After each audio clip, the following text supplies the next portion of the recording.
నమస్తే welcome to special focus. అవసరం మహా చెడ్డది, డబ్బు అవసరం ఇంకా చెడ్డది.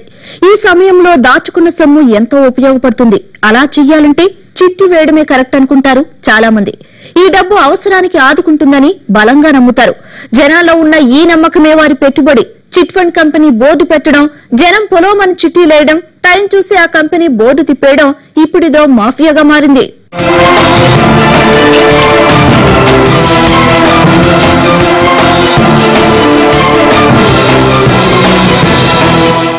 ఆంధ్రప్రదేశ్ కి గుండెకాయ ఆ నగరం.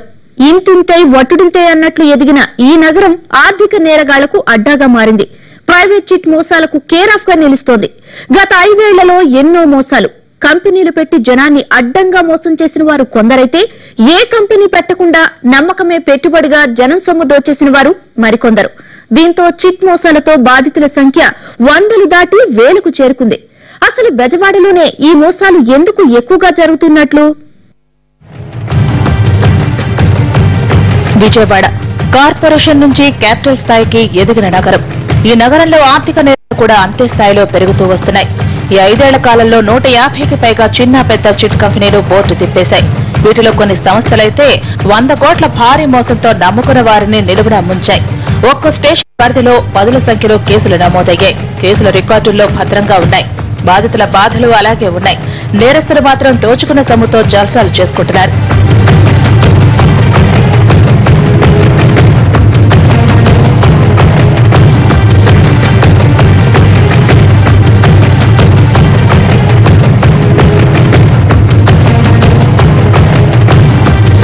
బెజవాడ ఇప్పుడు మహానగరమేమో కానీ 2 దశాబ్దాల క్రితం మున్సిపాలిటీ. పక్క జిల్లాల నుంచి వలసలు పెరగడంతో రోజువారీ వ్యాపారం కూడా పెరిగింది. డైలీ బిజినెస్ లో డబ్బు అవసరం చాలానే ఉంటుంది. సరిగ్గా ఈ సమయంలోనే పుట్టుకొచ్చింది చిట్టి వ్యాపారం. చిరు వ్యాపారంగా మొదలైన ఈ వ్యాపారం చిట్ ఫండ్ కంపెనీగా రూపాంతరం చెందింది. అప్పుడు ఇప్పుడు చిట్ ఫండ్ కంపెనీల ప్రధాన లక్ష్యం చిరు వ్యాపారులు, పేదలే. ఇలా ప్రారంభమైన ఈ బిజినెస్ మోసాల్లో కొత్త మార్గాలు వెతుక్కుంటోంది.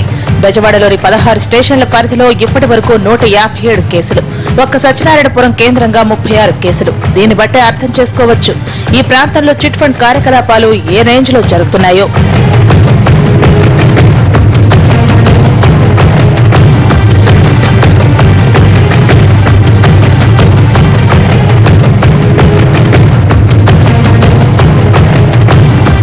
ఒక రకంగా చెప్పాలంటే సత్యనారాయణపురం వాసులు చిట్టి వ్యసనానికి బానిసలనే చెబుతారు. 2010లో సాయిలత చిట్ ఫండ్ సంస్థ బోర్డు తిప్పేయడంతో పోలీసు ఉద్యోగులు 60 కోట్లకు పైగా మోసపోయారు. హెడ్ కానిస్టేబుల్ గా ఉద్యోగం చేసిన నారాయణ అనే వ్యక్తి సాయిలత చిట్ స్థాపించాడు. హోంగార్డు స్థాయి నుంచి డీఎస్పీ స్థాయి వ్యక్తుల వరకు ప్రతి అధికారి ఈ సంస్థలో చిట్టీలు వేశారు. చివరకు ప్రైవేట్ మనీ కూడా ఈ చిట్ ఫండ్ ద్వారానే రొటేట్ చేశారన్న ఆరోపణలు ఉన్నాయి. 2010లోనే శ్రీదేవి చిట్స్, ఉమా చిట్స్ అనే సంస్థలు కోట్లాది రూపాయల మోసాలకు పాల్పడ్డాయి. ఉమా చిట్స్ నిర్వాహకుడు ఉమామహేశ్వరికి పోలీస్ శాఖలో పలుకుబడి ఉంది. దీంతో ఓ దుర్ముహూర్తాన బోర్డు తిప్పేసి బాధితులను ఇప్పటికీ ముప్పు తిప్పలు పెడుతూనే ఉన్నాడు. ఐపీ పెట్టిన సంస్థ తిరిగి తెరవటం, తెరిచిన తర్వాత ఖాతాదారులకు ఇవ్వాల్సిన డబ్బు ఇవ్వకుండా జనం జీవితాలతో ఆడుకోవడం ఒక్క విజయవాడలోనే చూడగలం.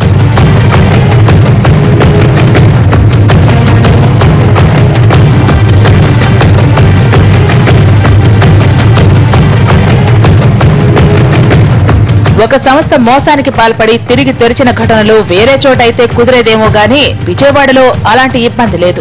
పోలీసుల అండతో ఉమామహేశ్వర్ దర్జాగా బిజినెస్ చేస్తుంటే చోద్యం చూడటం తప్ప ఏం చేయలేకపోతున్నారు సామాన్యులు. ఇతనికి కోట్ల రూపాయల ఆస్తులున్నాయి. పైసా కూడబెట్టి ఉమా చిట్స్ లో చిట్టి కట్టిన బాధితులు 1000 మంది ఉన్నారు. ఇప్పటికీ వీళ్లంతా ఆ చిట్ ఫండ్ ఆఫీస్ చుట్టూ కాళ్లరిగేలా తిరుగుతున్నారు. జనం సొమ్ము దోచుకున్న ఉమా చిట్స్ అధినేత దర్జాగా బతికేస్తున్నాడు. ఒక్క 2010 సంవత్సరంలోనే సాయిలత, శ్రీదేవి, ఉమా అనే 3 పెద్ద సంస్థలు బోర్డు తిప్పేయడంతో మొత్తం 27 కేసులు నమోదయ్యాయి. మోసపోయే వాళ్లున్నంత కాలం మోసగాళ్లకు కొదవేముంది? బెజవాడలో అదే జరుగుతోంది. 2011లో విజయకృష్ణ చిట్స్, సిబార్ financial company, elite chits and cash కంపెనీలు కూడా కోట్ల రూపాయల మోసాలకు పాల్పడ్డాయి. వీటిపై 34 కేసులు నమోదయ్యాయి. చిట్ ఫండ్ కంపెనీ వాళ్ళు మూతపడడం అనేది జరుగుతోంది. ఇక్కడ లాస్ అయ్యేది ఎవరంటే కేవలం సామాన్యులు మాత్రమే ఇక్కడ లాస్ అయిపోతున్నారు. ఎందుకంటే వీళ్ళు ఆశ పెట్టేసి అంత ఇస్తాం అని చెప్పేసి వీళ్ళు ఆశ పెట్టేసి సామాన్యుల్ని మోసం చేస్తున్నారు. కొన్ని సామాన్యులు అంటే వీళ్ళందరూ ఏదో డబ్బులు ఆశపడి కాదండి, ఏదో ఉద్యోగం చదువుకోవడం కోసం లేకపోతే ఇంకా రిటైర్ అయినాక ఇలాంటివి చేయడానికి కోసం వీళ్ళందరూ దాచుకుంటున్నారు. కానీ ఇక్కడ న్యాయం అనేది ఎక్కడా కూడా జరగట్లేదండి. ఇప్పటికీ కూడా ఉమా బాధితులు అనే వాళ్ళు బాధితుల కిందే చెప్పుకుంటున్నారు, ఉమా చిట్ ఫండ్ బాధితుల కిందే చెప్పుకుంటున్నారు. 2012లో బోర్డులు తిప్పేసిన కంపెనీలపై మొత్తం 30 కేసులు నమోదయ్యాయి. ఇందులో అభినవ చిట్స్ పెద్ద కంపెనీ. 2013లో యాపిల్ ట్రీ చిట్స్ తో పాటు మరిన్ని సంస్థలు మోసం చేయగా మరో 33 కేసులు నమోదయ్యాయి. 2014లో ఉమా చిట్స్, శుభదర్శి చిట్స్ వంటి సంస్థలతో పాటు మరికొన్ని సంస్థలు ఖాతాదారులను నిలువున ముంచాయి. దీంతో ఇంకో 31 కేసులు నమోదయ్యాయి. ఇలా గత కొన్నేళ్లుగా ఈ చిట్ సంస్థలు ప్రజలను మోసం చేయడం, కేసులు నమోదు కావడం కామన్ అయిపోయింది. పొదుపు చేద్దామని ఈ సంస్థల్లో డబ్బు దాచుకోవడం, అతను చూసే నిర్వాహకులు మూటగట్టేసుకోవడం షరా మామూలైపోయింది. పెద్ద పెద్ద కంపెనీలు, వ్యాపారులు ఉద్యోగులను టార్గెట్ చేసుకుంటున్నాయి.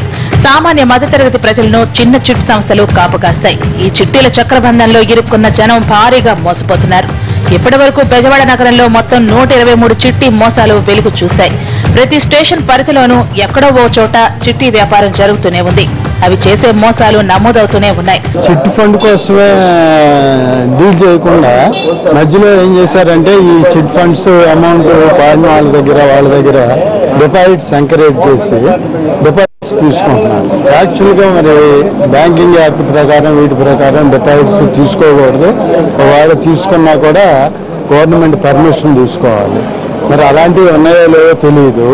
వీళ్ళు ఏంటంటే మళ్ళీ పాడిన చిట్ ఫండ్కి మళ్ళీ ఇంట్రెస్ట్ వస్తుంది కదా మనకి అనేసి అమౌంట్ మళ్ళీ అక్కడే డిపాజిట్లు వేయటం, అట్లా ఒకరిని బట్టి వాళ్ళని బట్టి మాకు తెలిసిన వాళ్ళు వేశారని మేము వెళ్ళాం.